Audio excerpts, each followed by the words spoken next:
datang Bapak Ibu. Selamat pagi. Selamat Ya. datang. Selamat pagi, Ibu. Selamat pagi, Ibu. Ya, alhamdulillah masih semangat ya. Udah hari ke-6 kita. Semangat. Semangat. Alhamdulillah. Oke, untuk hari ini kita akan membahas apa yang sudah Bapak Ibu kerjakan di LMS. Kemudian ada beberapa materi yang akan saya sampaikan. Nah, sebelum saya mulai menyampaikan materi, ada baiknya kita berdoa dulu. Nah, untuk doa seperti biasa akan saya serahkan ke petugas piketnya hari ini. Ya, saya yang piket, Ibu. Oh iya, Ibuku. Saya yang piket, Ibu. Ya. Oke. Mari Bapak Ibu, sebelum kita mulai pelatihan kita hari ini, terlebih dahulu kita baca doa bersama-sama menurut agama dan keyakinan masing-masing. Berdoa mulai.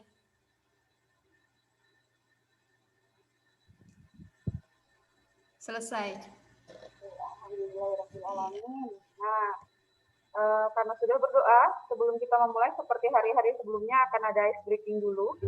Kalau biasanya ice breakingnya dipimpin oleh peserta yang tiket, tapi kali ini ice breakingnya saya yang pimpin. Biar saya menyemangati diri saya sendiri juga.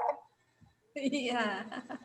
Ya, jadi kita akan bermain kebalikan. Kebalikannya gimana? Kalau besar begini, kalau besar tangannya begini, Ibu-Ibu, Bapak-Bapak. Kalau besar seperti ini, kalau kecil seperti ini. Nah, karena kebalikan, jadi kalau besarnya seperti ini, kecilnya seperti ini. Oke, jadi kalau saya bilang besar, berarti tangannya begini. Kalau saya bilang kecil, berarti tangannya begini. Ya, paham ya, Bapak-Ibu ya? Paham. Oke, siap. Jadi saya yang akan ngasih komando, Bapak Ibu tinggal ngikutin. Apakah konsentrasinya masih full? Padahal ini masih pagi loh, Bapak Ibu. Ataukah karena belum makan jadi tidak konsentrasi? Mudah-mudahan. Belum sarapan. Belum sarapan, ya. Oke, kita mulai ya. 1, 2, 3. Besar, besar, kecil.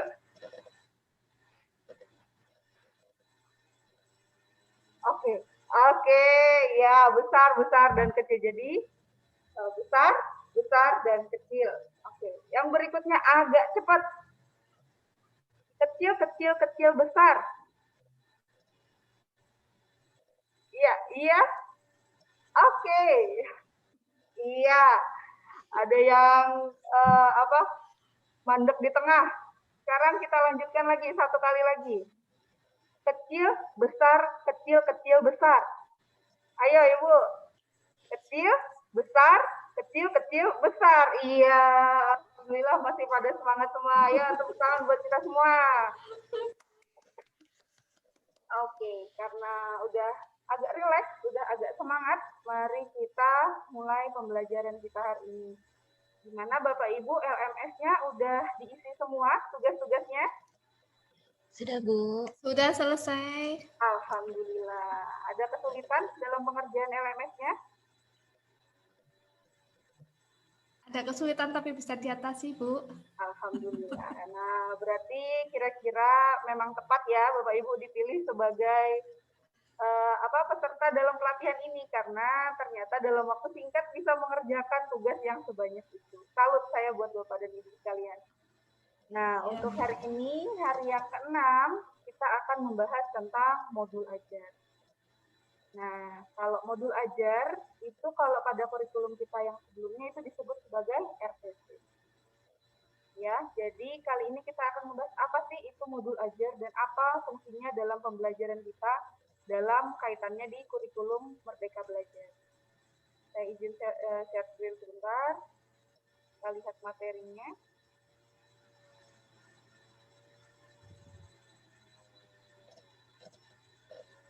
Sudah terlihat Bapak Ibu?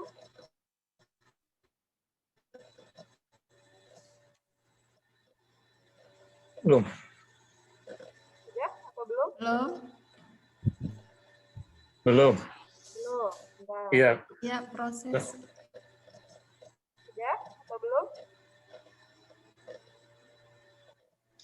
Sudah, Bu. Oke, sudah kelihatan semua ya. Nah, jadi ini yang akan kita pelajari hari ini mengenai modul ajar.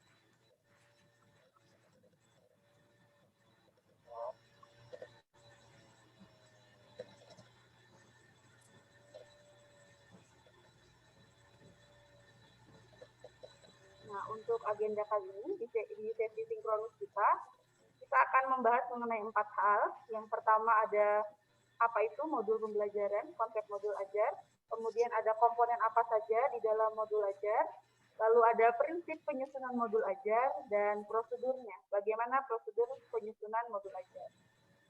Nah, sebelum kita masuk ke dalam materi yang lebih lanjut, saya ingin mengingatkan kembali kesepakatan kelas kita yang sudah kita sepakati dari hari pertama kita melakukan sinkronus ya. Jadi yang pertama adalah saling menghargai. Jadi ketika ada peserta ataupun pembicara yang sedang melakukan presentasi, diharapkan Bapak dan Ibu mematikan mikrofonnya sebentar, sehingga tidak ada keributan yang masuk dari Bapak dan Ibu sekalian. Jadi fokus ke suara dari pembicara. Kemudian yang kedua adalah hadir tepat waktu. Saya apresiasi sekali dari hari pertama sampai sekarang, Bapak Ibu selalu datang tepat waktu. Kemudian yang ketiga ada melaksanakan piket sesuai jadwal. Dan yang keempat aktif selama pembelajaran berlangsung. Saya harap Bapak dan Ibu bisa melaksanakan kesepakatan kita di kelas, karena ini adalah kesepakatan kita bersama. Selanjutnya, nah tujuan kita hari ini, seperti yang sudah dilihat tadi pada agenda, jadi tujuan kita yang pertama adalah Bapak dan Ibu nanti setelah belajar akan bisa memahami komponen modul ajar. Kemudian nanti setelah Bapak Ibu mempelajari modul ini, peserta akan memahami prinsip dan prosedur penyusunan modul ajar, serta yang terakhir, peserta dapat menyusun modul ajar sesuai dengan komponen dan prinsipnya. Jadi itu. Kemudian berikutnya, nah sekarang kita akan masuk ke sini. Ini adalah pertanyaan yang sudah Bapak dan Ibu kerjakan di LMS pada bagian mulai dari diri. Nah, sekarang kita akan bahas di sini. Pertanyaan yang pertama, kira-kira apa sih yang Bapak dan Ibu ketahui mengenai modul ajar? Kemudian pertanyaan yang kedua, bagaimana hambatan yang muncul dalam proses pembuatannya? Jadi selama ini kan kita selalu membuat RPP ya. Pada saat kita di sekolah kita membuat RPP sebagai acuan pembelajaran. Nah, bagaimana? Apakah ada hambatan ataukah selama ini pembuatannya baik-baik saja, tidak ada keluhan apa-apa? Sekarang kita akan membahas ini. Kira-kira apa yang Bapak Ibu tuliskan di LMS untuk pertanyaan ini? Ada yang bisa berbagi? Pak Sarfani, mungkin kira-kira apa yang Bapak ketahui Pak mengenai modul ajar atau RPP?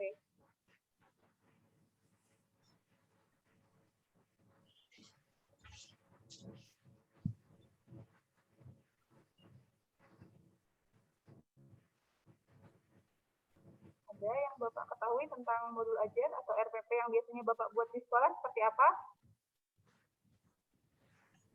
Modul ajar adalah bahan untuk kita melaksanakan pembelajaran di kelas dengan urutan-urutan yang sudah ada. Oke, jadi seperti itu ya. Kemudian kira-kira kalau Ibu Farida gimana? Apa yang Ibu ketahui tentang modul ajar atau RPP? Merupakan rancangan pembelajaran yang memudahkan guru untuk melaksanakan pembelajaran di kelas. Kira ada hambatan Ibu pada saat proses pembuatannya? Hambatannya adalah membuat tujuan pembelajaran yang sesuai dengan kompetensi dasar. Padahal kan di sekolah itu belum tentu peserta didiknya memiliki kemampuan yang diharapkan berdasarkan kompetensi dasar yang ada di silabus. Seperti itu, Bu. Jadi membuat tujuan pembelajaran itu agak susah menurut Ibu Farida ya, karena tadi menyesuaikan dengan kompetensi yang ada di KD, tapi sebenarnya belum tentu kompetensi itu bisa dicapai oleh siswa-siswi yang ada di sekolah. Gitu ya kira-kira ya Ibu Farida ya? Iya, Bu. Kalau Pak Sarfani gimana? Ada permasalahan ketika membuat RPP, Pak? Kalau ada permasalahannya, Bu, itu nanti menentukan penilaian, Bu, nantinya. Oh, Itu yang masih membingungkan. Ya. Yang paling tepat apa nanti digunakan penilaiannya dalam modul itu. Oke, jadi Itu yang kesulitannya menentukan itu biasanya. oke, jadi Pak Sarvani agak bingung nih menentukan mana sih Iya, penilaian yang cocok yang dimasukin dalam RPP-nya atau modul ajarnya Pak Sarvani ya. iya Bu. Iya, Nah, jadi seperti itu. Sekarang kita akan masuk ke dalam konsep modul ajar. Apakah yang Bapak ketahui, Bapak dan Ibu ketahui tentang RPP tadi sudah masuk dalam konsep modul ajar atau berbeda? Sekarang kita lihat konsep modul ajar itu seperti apa. Nah, konsep modul ajar. Modul ajar itu adalah sejumlah alat atau sarana media, metode, petunjuk, dan pedoman yang dirancang secara sistematis dan menarik. Nah, modul ajar ini merupakan implementasi dari alur tujuan pembelajaran yang dikembangkan dari capaian pembelajaran dengan profil pelajar Pancasila sebagai sasaran. Nah, pada pertemuan-pertemuan kita sinkronus sebelumnya, kita sudah belajar mengenai apa itu profil Pancasila, profil pelajar Pancasila. Ada 6 ya, Bapak Ibu. Masih ingat apa aja yang 6? Kira-kira? bertakwa pada Tuhan. Ya, betul Pak Sarvani. Jadi beriman dan bertakwa kepada Tuhan. Terus apa lagi? Mandiri. Mandiri, oke. Terus 2, ada 4 lagi. Bernalar kreatif, bernalar kritis. Bernalar kritis, betul. 3, Gotong royong. gotong royong, ya bekerja sama. Terus satu lagi. 2 lagi ya berarti. Berkebinekaan global. Ya betul, fokus berkebinekaan global. Satu lagi. Kreatif, ya. Nah, jadi 6 profil pelajar Pancasila ini harus terlihat di dalam modul ajar kita. Di bagian mananya? Nanti di dalam komponen intinya. Nah, di situ kita akan memasukkan profil ini, profil pelajar Pancasila ini. Dimasukkan sebagai apa sih nanti kita harapkan dari siswa kita, profil yang mana yang kita harapkan keluar pada saat dia selesai melaksanakan pembelajaran. Kemudian setelah dari profil pelajar Pancasila ada capaian pembelajaran. Di capaian itu pun sudah tertulis nanti profil pelajar Pancasilanya yang mana yang kita harapkan untuk muncul. Dari capaian pembelajaran nanti akan kita kembangkan menjadi alur tujuan pembelajaran dan terakhir kita akan membuat modul ajar. Jadi modul ajar ini adalah sarananya atau alatnya sebagai acuan kita nanti pada saat kita melaksanakan pembelajaran di kelas. Jadi kalau misalnya pada kurikulum yang sebelumnya namanya RPP, berubah nama nih pada kurikulum yang sekarang, yaitu modul ajar namanya. Ada, nah ini, yang ini dulu. Kita akan membahas mengenai komponen modul ajar. Jadi komponen modul ajar itu akan menjelaskan apa saja sih yang wajib ada di dalam modul ajar kita. Ada 3 komponen utama yang harus ada. Yang pertama ada informasi umum dulu, lalu ada komponen inti dan lampiran. Kalau informasi umum itu isinya sama aja kayak yang RPP sebelumnya. Yang pertama ada identitas sekolah kita, kemudian ada kompetensi awal. Nah, yang berbedanya di sini ada kompetensi awal. Jadi kompetensi awal itu nanti adalah kompetensi yang harus dimiliki siswa sebelum dia mengikuti topik pembelajaran yang akan kita sampaikan. Misalnya, kita akan mengajar mengenai sistem pernafasan. Maka, siswa wajib punya kompetensi awal mengenai apa sih itu bernafas. Jadi siswa itu punya modal dulu sebelum dia memasuki ke topik yang akan kita ajarkan. Nah, itu adalah kompetensi awal. Selanjutnya adalah profil pelajar Pancasila. Nah, ini wajib ada. Jadi di antara yang 6 tadi, mana sih profil pelajar Pancasila yang mau kita munculkan dalam modul ajar kita. Kemudian selanjutnya ada sarana dan prasarana. Kalau di PPT, di kurikulum sebelumnya, sarana dan prasarana ini ditulis sebagai alat dan bahan. Jadi alat apa yang kita gunakan untuk pembelajaran, bahan apa yang kita gunakan dalam pembelajaran, sumber belajar yang mana yang kita pakai. Nah, itu ada di sarana dan prasarana. Selanjutnya ada target peserta didik. Nah, target peserta didik ini itu ada beberapa kategori. Misalnya peserta didik dengan kebutuhan khusus, peserta didik yang istimewa, peserta didik yang reguler. Nah, itu nanti berbeda-beda. Kemudian kita tambahkan dengan jumlahnya di belakang. Misalnya peserta didik di kelas kita tidak ada yang berkebutuhan khusus, berarti semuanya reguler. Jadi target peserta didiknya adalah peserta didik reguler berjumlah misalnya 28 orang. Nah, selanjutnya adalah model pembelajaran yang digunakan. Nah, ini penting, model pembelajaran. Misalnya mau pakai problem solving, inquiry, atau model pembelajaran yang lain-lain. Nah, ini nanti dituliskan. Selanjutnya ada komponen inti. Nah, yang pertama ada tujuan pembelajaran yang kita ambil dari ATP. Kemudian ada pemahaman bermakna. Nah, pemahaman bermakna ini adalah pemahaman yang kita harapkan siswa nanti akan miliki setelah selesai dari belajar pada topik ini. Selanjutnya ada pertanyaan pemantik. Nah, pertanyaan pemantik ini seperti kita meletakkan sebuah masalah pada siswa. Ini masalahnya, nanti dalam pembelajaran ini kalian harus menyelesaikan masalah yang saya berikan. Seperti itu. Jadi itu kira-kira seperti itu untuk pertanyaan pemantik. Kemudian ada persiapan pembelajaran. Persiapan pembelajaran ini seperti pembagian kelompok, kemudian pembagian LKS, dan lain-lain. Kemudian kegiatan pembelajaran. Nah, seperti yang kita tahu, sama seperti yang RPP sebelumnya, untuk kegiatan pembelajaran ini ada dari pendahuluan dulu, kemudian ada kegiatan inti, dan ada kegiatan penutup. Selanjutnya ada asesmen. Nah, ini yang tadi dibahas sama Pak Sarfani ya. Asesmen itu nanti kita mau pakai asesmen yang mana? Yang tertulis atau yang tidak tertulis? Ataukah mau yang formatif atau yang sumatif pada saat di akhir semester seperti itu. Nah, kemudian ada yang namanya pengayaan dan remedial. Nah, ini setelah kita melaksanakan asesmen nih baru ketahuan mau pengayaan atau remedial pada siswa yang mana. Selanjutnya ada refleksi peserta didik dan guru. Nah, refleksi ini biasanya kita akan mengulas kembali pertanyaan pemantik tadi.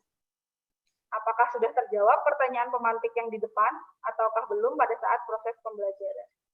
Selanjutnya ada komponen yang terakhir yaitu lampiran.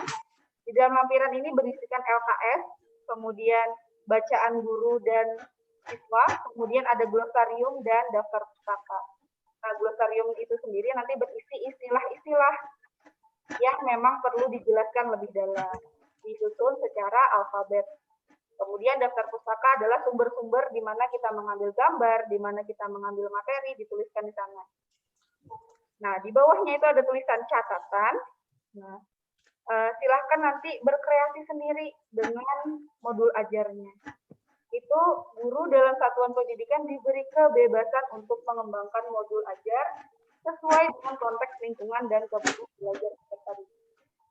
Tiga komponen ini wajib ada, tapi isi di dalamnya boleh dikurangi atau ditambah sesuai dengan kebutuhan. Kemudian, kita lanjutkan lagi. Ada 4 kriteria modul ajar.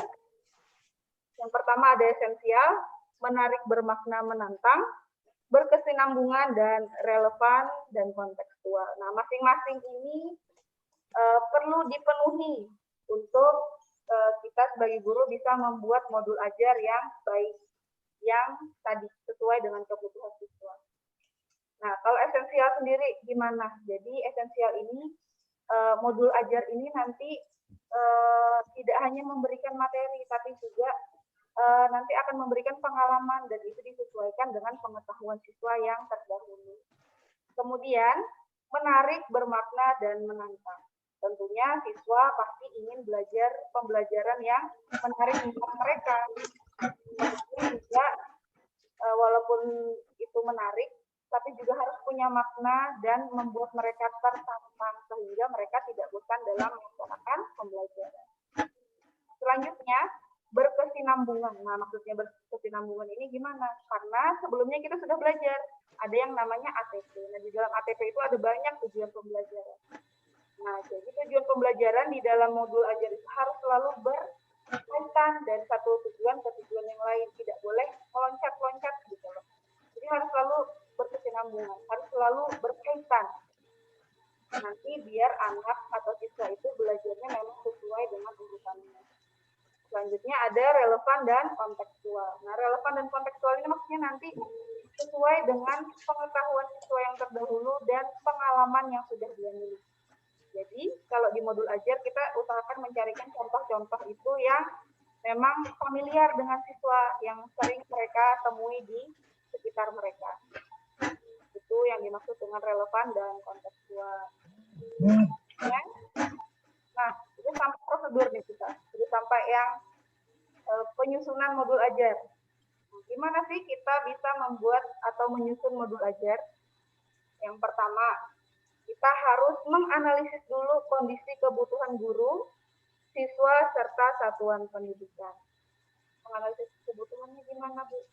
Nah, jadi kita sebagai guru, kita mampunya melaksanakan pembelajaran seperti apa. Apa yang kita butuhkan dari pada saat kita melaksanakan pembelajaran tersebut. Begitu pula peserta didik. Karena sebelumnya kita sudah melaksanakan asesmen diagnostik, maka kita sudah tahu kan kategori-kategori peserta didik kita. Maka kita bisa nantinya memetakan modul kita ini masuknya ke siswa yang mana. Kalau kita melaksanakan seperti ini, siswa yang mana yang akan lebih paham. Kalau seperti ini, siswa yang mana yang akan lebih paham. Itu adalah analisis kondisi dan kebutuhan. Kemudian yang kedua, identifikasi dan tentukan dimensi profil pelajar Pancasila. Nah, tentu saja tadi kan udah kita bahas ya, Bapak Ibu, bahwa ada 6 dimensi profil pelajar Pancasila dan itu sebisa mungkin harus kita tampilkan pada modul ajar kita. Mana profil yang ingin kita tonjolkan siswa kita miliki setelah belajar modul ajar kita. Selanjutnya, tentukan ATP-nya, alur tujuan pembelajarannya. Kemudian, selanjutnya, susun modul ajar, lalu dilaksanakan pembelajaran dan evaluasi tindak lanjut. Nah, seperti itu. Oke, sebelum kita lanjut ke setelahnya, saya akan mengingatkan kembali bahwa di LMS kita ada tugas demonstrasi kontekstual ya Bapak Ibu, di mana Bapak Ibu diminta berkelompok untuk membuat modul ajar. Nah, sekarang saya minta Bapak Ibu perwakilan kelompoknya aja satu untuk menampilkan modul ajar yang Bapak Ibu sudah buat. Silahkan ya, kelompok mana yang mau menampilkan? Ada ya, yang Ibu, mau menampilkan? saya. Oke, silahkan Ibu. Saya stop share dulu ya, berarti silahkan Ibu share screen untuk menampilkan hasil kerja ini.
Sebentar Ibu ya.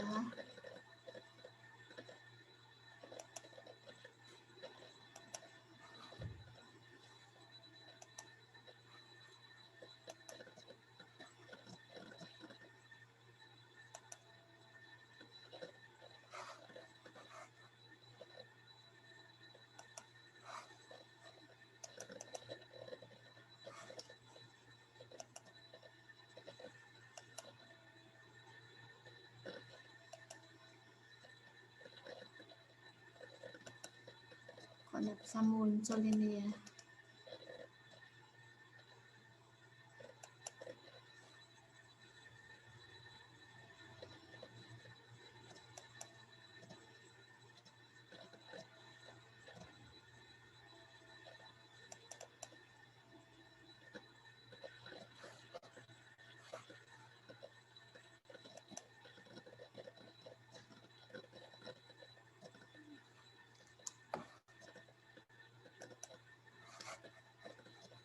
Tuh, maaf, aku nggak bisa muncul ini.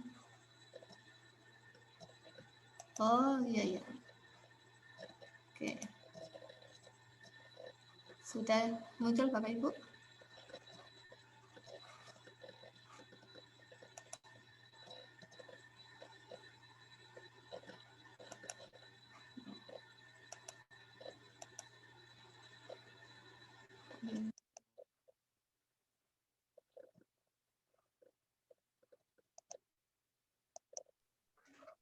Nggak bisa muncul ya, Bu ya?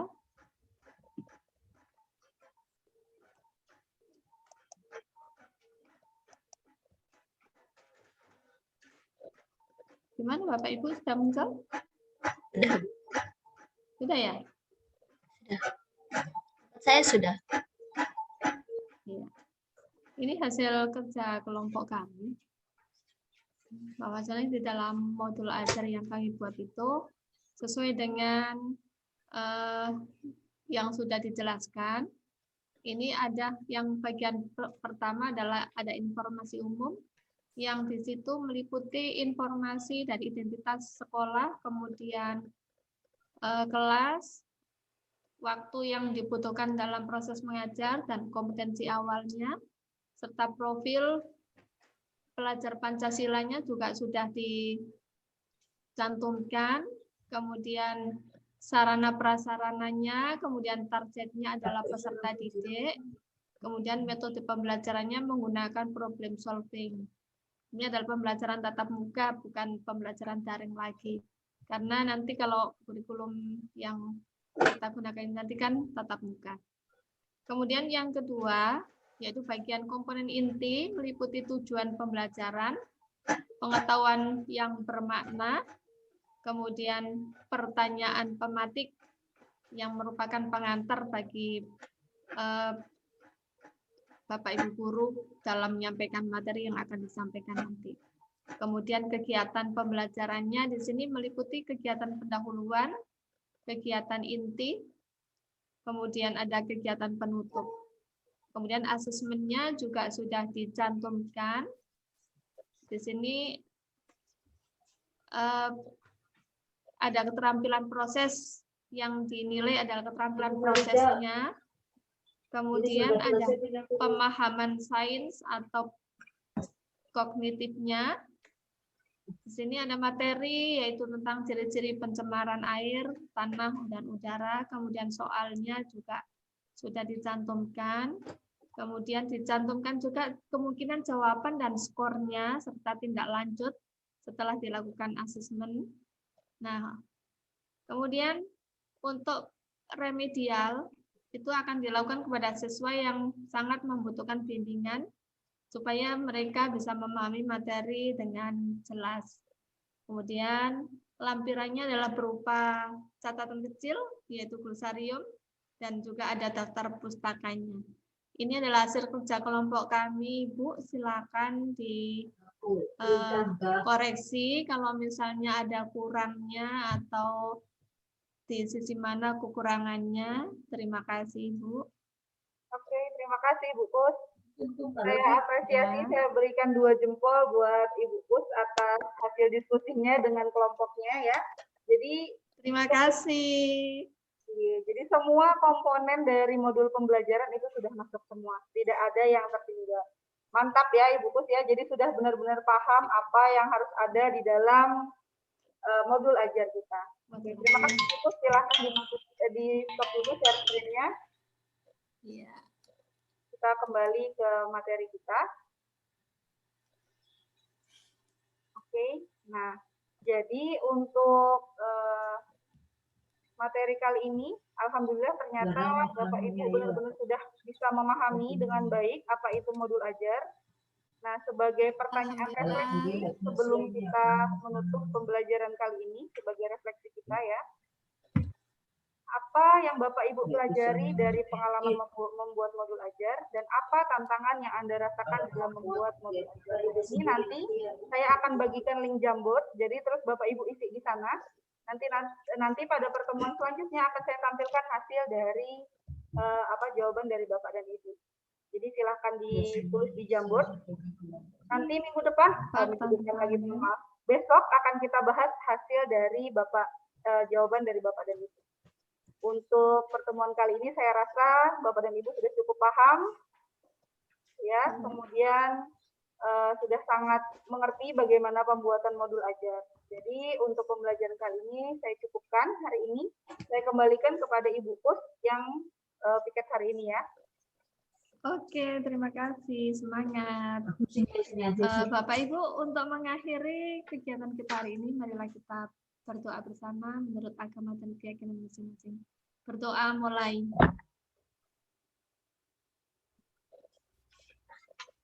Doa selesai. Alhamdulillahirrahmanirrahim. Dengan berakhirnya doa, maka kita sudah berakhir untuk pembelajaran hari ke-6. Sampai ketemu besok ya Bapak Ibu. Tetap semangat. Semangat. Semangat. Ya, sampai ketemu besok Bapak Ibu. Assalamualaikum warahmatullahi wabarakatuh. Waalaikumsalam warahmatullahi wabarakatuh. See you.